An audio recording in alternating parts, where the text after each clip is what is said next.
मकान का उद्घाटन होता है ना, है या मकान का पाया रखाता है, कोई नया प्लाट बन रहा है, मकान बन रहा है और उसमें कोई नया पाया, पहली बार अगर कोई पाया रखा रहा है, कोई बीम बन रहा है, कॉलम बन रहा है, उसमें नीचे पाया बना रहा है, तो उसमें जो ब्राह्मण होते हैं, आप जिन वास्तुशास्त्री से पूछेंगे, ब्राह्मण जन से पूछेंगे कि हमारा मकान बन रहा है, खड्डा खुद रहा, तो उसमें पहले क्या चीज रखें, तो वो बता देगा। इसमें आप नाग नागिन का जोड़ा रख दीजिए, इसमें आप थोड़ा सा कलश में शक्कर भरकर उसमें अमरबेल के टुकड़े डालकर रख दीजिए। पर शिव महापुराण, स्कंद पुराण, वास्तुशास्त्र, अग्नि पुराण और वामन पुराण, ये वामन पुराण के अंतर्गत भी मिलेगा और अग्नि पुराण के अंतर्गत भी मिलेगा कि यदि नूतन मकान के पाए में एक नारियल के गोले में गुड़ भरकर, शमी पत्र रखकर उसको दबा दिया जाए तो उस घर में कभी संपदा की कमी नहीं होती और क्लेश नहीं हो सकता, चाहे कितनी भी अहंकारी बहू क्यों ना हो, चाहे कितना भी अभिमान अभिमत्ता रखने वाली सास क्यों ना बहू, उस सास बहू में प्रेम ही रहेगा, क्लेश नहीं हो सकता, उसमें विवाद नहीं हो सकता। उस घर के अंदर जितने भाई रह रहे हो, जितने कुटुंबी रह रहे हो, परिवार रह रहा हो, उसमें क्लेश का कोई मतलब नहीं हो सकता। चलो याद करिए, पुराने समय में कितना प्रेम होता था भाइयों में, सत्य बोलना, बहनों में, भाइयों में, बुआओं में, इतना बड़ा परिवार और ऐसा प्रेम रहता था, कोई जमीन मांगे ना जायदाद मांगे, ना दुकान का हिस्सा मांगे, ना रकम मांगे, इतना प्रेम कहां से आता था। तो पुरानी बात याद करो, पहले के समय में ये सीमेंट के मकान बनते थे क्या? अरे बोलते जाओ, नहीं। क्या होता था? चूना मंगवाया जाता था, मिट्टी मंगवाई जाती थी, उसमें गुड़ मिलाया जाता था, बोलो मिलाते थे कि नहीं मिलाते थे? गुड़ मिलाया जाता था और उसमें थोड़ा सा उसको चिकना करने के लिए खोपरे का तेल डाला जाता। अब वास्तु रीति में तो हमने ये सब चीज छोड़ दिया, हमने ये सब चीज समाप्त कर दिया कि ना तो हम उसमें गुड़ मिला रहे हैं, ना कोई वस्तु मिला रहे हैं, बस सीधे सीमेंट खरीद के लाए और लगा दिया गया। पर उसका वास्तु तत्व क्या है? उसका वास्तु, जैसे कोई बहुत बीमार व्यक्ति है, बहुत बीमार है, वो बहुत बीमार, और उसको कोई औषधि नहीं लग रही, उसको कोई औषधि काम ही नहीं कर रही, तो आप जब उसको भोजन कराएं, पानी पिलाएं, आप उसको कुछ भी खिलाएं, चाहे जूस पिला रहे हो, भोजन करा रहे हो, चाहे सूप पिला रहे हो, उसका मुख यदि आप पूर्व में रखकर खिलाएंगे तो 15 दिन के अंदर वो अपने हाथों से भोजन करना चालू कर देगा। 15 से 16वां दिन नहीं होगा। पर यदि आप उसको उत्तर का मुख रखकर, आप उसको पश्चिम का मुख रखकर बीमार व्यक्ति को अगर भोजन कराएंगे, दक्षिण का मुख रखकर भोजन कराएंगे, तो उसको औषधि लगने में बहुत समय लगता है महाराज। औषधि इसको 15 दिन बहुत हो गए, बहुत। जिससे दक्षिण की ओर मुख कर कर भोजन करने वाले व्यक्ति का उदर, पेट, वो कहते ना रोग हो जाते, पेट के रोग बहुत सारे हैं महाराज, बहुत रोग है महाराज। पेट से जुड़ा हुआ कब्ज का भी रेबे, गैस का भी रेबे, और ना जाने कितनी कितनी बीमारियां उसके अंतर्गत हो जाती हैं। तो ये सारे रोग कैसे होते हैं? दक्षिण में बैठकर अगर आप मुख कर भोजन कर रहे हो तो पेट से जुड़ा हुआ रोग कभी जिंदगी में समाप्त नहीं हो सकता। 50 गोली खा लो, 50 ऑपरेशन करा लो, 50 तरह के डॉक्टर को दिखा, मतलब यह पक्का है कि आप दक्षिण की ओर बैठकर, दक्षिण की ओर मुख कर कर आप भोजन ग्रहण कर रहे हो, तो आपको वो दुख तो ग्रहण करना ही पड़ेगा, वो दुख तो आपको झेलना ही पड़ेगा।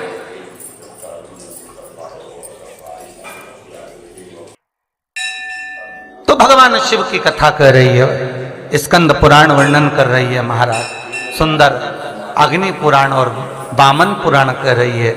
एक गोले में गुड़ शमी पत्र रखकर जो दबाया जाता है उससे जीव को, इसलिए आज भी हमारे यहाँ नियम है, जब आप लोग नहीं दबा पाते तो जब वास्तु पूजन कराने पंडित जी आते हैं तो एक चांदी के, एक तांबे के लोटे में नाग नागिन, उसमें शक्कर भरते हैं, शक्कर भर के उसको दबाते हैं कि भले तुमने गुड़ नहीं रखा तो शक्कर दबा दो, पर उसको गोले में रखना चाहिए, परंतु उसको रख देते हैं तांबे के कलश में। नियम वही है पर उसको चेंज कर दिया गया समय अवस्था में कर दिया कि उसमें तांबे का कलश रखो, चांदी का नाग नागिन रखो, शक्कर भरो, फिर दबा। और नियम वो है कि नारियल का गोटा हो, गुड़ भरा हो, उसमें भले तुम नाग नागिन रखो चाहे कुछ भी रखो, पर समी पत्र अगर रख दिया तो नाग नागिन की भी जरूरत नहीं है। समी पत्र रख दिया तो वास्तु की मूर्ति रखने की भी जरूरत नहीं है। समी पत्र में 33 कोटि देवता एक एक पत्ती के रूप में उस समी पत्र के भीतर विराजमान रहते हैं, जिसको हम विराजमान कर रहे हो। सुख समृद्धि वैभव आनंद दे। बेलपत्री के पेड़ के नीचे हल्दी का शिवलिंग का निर्माण करो। हल्दी पिसी हुई हल्दी का शिवलिंग का निर्माण करो, उसका पूजन कर कर घी का दिया लगाकर भगवान शंकर की वही हल्दी का शिवलिंग का तिलक अपने हृदय पर चाहे पुरुष हो चाहे स्त्री हो, अपने हृदय पर कंठ के पास उस तिलक को लगाएं और बाबा का विसर्जन उसी बेलपत्री के पेड़ के नीचे जल डालकर कर दो। महाराज यश मिलना प्रारंभ हो जाता है। केवल ये यश के लिए ही नहीं होता, इसका एक क्रम और है। मान लो आप किसी मीटिंग में बैठे हो, किसी अच्छी जगह पर बैठे हो, किसी कंपनी के इंटरव्यू में बैठे हुए हो, कोई कंपनी आपके कॉलेज में आई है और आप उसमें सिलेक्ट नहीं हो रहे, तो उसके लिए भी ये कार्य पूर्ण है, उसके लिए। और ये कहां पर भी काम आता है महाराज। मान लो आप किसी कार्य के लिए जा रहे हो और वो कार्य बहुत जरूरी है कि इस व्यक्ति से मुझे ये पैसे निकलवाना है, इस व्यक्ति से मुझे ये काम निकलवाना है, और वो व्यक्ति बहुत दिन से हाथ में आ ही नहीं रहा, तो उसके लिए भी ये कार्य किया जाए। अर्थात कीर्ति शुद्ध हो, पवित्र हो और यश की प्राप्ति। हल्दी का स्त्री कहे कि हम शंकर की आराधना कर सकते हैं, हाँ। स्त्री कहे हम शिव को स्पर्श कर सकते हैं, हाँ, क्यों नहीं। क्या हम हनुमान चालीसा पढ़ सकते, क्यों नहीं। अगर सुंदरकांड पढ़ सकते, क्यों नहीं। हनुमान और शिव एक ही है, हनुमान और शिव एक ही स्वरूप है, और उस स्वरूप का स्पर्श होना कोई गलत नहीं। कई लोग कहते हैं हनुमान जी के मंदिर में दिया लगाएं कि ना लगाएं, क्यों नहीं। भगवान शंकर पर जो जल चढ़ता है वो उत्तर दिशा की ओर क्यों जाना चाहिए, ठीक है। और पूजन करने वाले व्यक्ति को महाराज दक्षिण में बैठकर उत्तर की ओर मुख कर कर शंकर का अनुमोदन क्यों करना चाहिए, ठीक है। जब हम शिव जी की अर्चना करते हैं तो हमारा मुख कहाँ ज्यादा होना चाहिए, उत्तर की ओर, ठीक है। दक्षिण की ओर से हम बैठे, जहां भगवान का जल जा रहा है महाराज उस ओर देखते हुए, अर्थात उत्तर की ओर हमारा मुख होकर हम भगवान के शंकर की आराधना करें। जैसे पूर्व अभिमुख होकर शिव की जो आराधना करी जाती है वो एक श्रेष्ठता का फल देती है, फल देगी, मना नहीं है। पश्चिम की ओर मुख कर कर जो शंकर की आराधना करी जाती है उसका फल मिलेगा, मना नहीं है।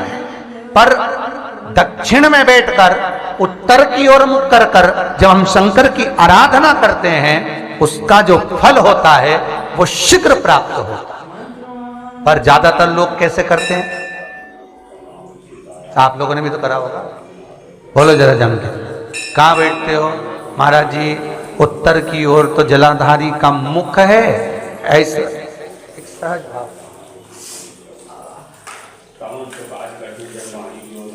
ये शिवलिंग है, ये जलाधारी, ये उत्तर की ओर है। तो तुम लोग कहां बैठोगे, ये यहां जा रही है तो ये शिवलिंग है तो तुम इसके सामने बैठोगे। ये जल यहां से जा रहा है, तुम उसके सामने बैठो। पर बैठना कहां चाहिए, जहां शिवलिंग है यहां से जल बह रहा है तो यहां बैठो।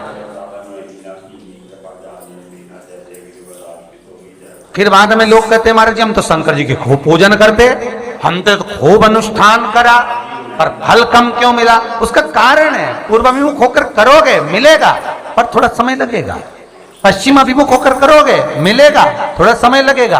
पर शिव आराधना में जब दक्षिण में बैठकर उत्तर का मुख कर कर जहां शिव का जल जाता है, बस यहां बैठकर अगर आप शंकर की आराधना कर रहे हो तो वो कामना पूरी होने में देर नहीं लगती, कार्य जल्दी ही पूर्ण हो जाता है। पर दुनिया के लोगों ने तो वही हिसाब से जाते हैं। जैसे शंकर जी के मंदिर में जाओगे तो इधर पानी बह रहा है तो तुम सामने जाके जल चढ़ाना चाहोगे, या उधर बैठकर जल चढ़ाना चाहोगे। तुम्हारी जो इच्छा है, तुम्हारी जो आनंद है। ब्राह्मण भी अगर आपको बिठाएंगे तो पूरा पश्चिम का मुख कर बिठाएंगे, यहाँ बैठ जाओ, यहाँ से पूजन करो, यहाँ बैठ जाओ। पर उसमें शिव महापुराण में, स्कंद पुराण में कहा गया कि भगवान